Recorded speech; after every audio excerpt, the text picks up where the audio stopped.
The Return of the Black Messiah. In a small church in Richmond, Virginia, a young boy sat before an old piano, his fingers moving like they already knew what the keys wanted to say.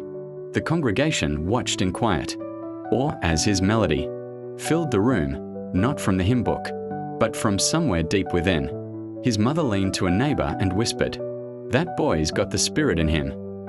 By 16, everyone in town knew his name, Michael Eugene Archer, the boy who could make a piano cry. Years later, in New York City, he slept on couches and carried demo tapes in a worn-out backpack. Then one day, his song Brown Sugar landed in the right hands, and everything changed. Within months, D'Angelo was a star.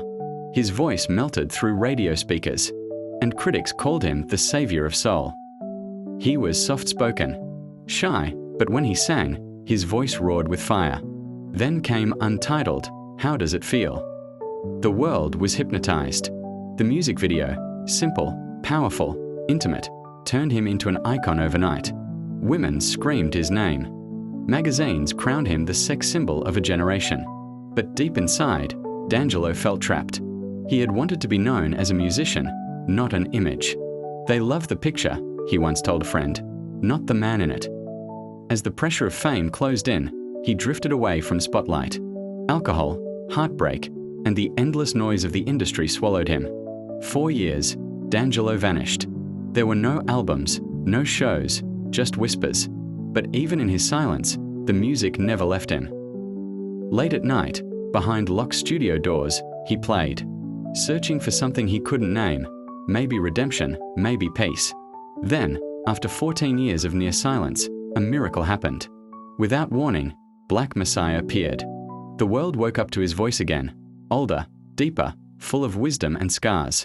The album spoke of love, faith, protest, and rebirth. Critics called it revolutionary. Fans called it divine. When D'Angelo finally returned to the stage, he wasn't the same man who had left. No spotlight tricks, no shirtless image, just a man and his piano. He smiled softly and said to the crowd, "You can lose yourself, but you can find yourself again in the music." The audience rose to their feet. The applause was more than celebration, it was gratitude. Later that night, in a quiet studio, D'Angelo sat alone with his keyboard.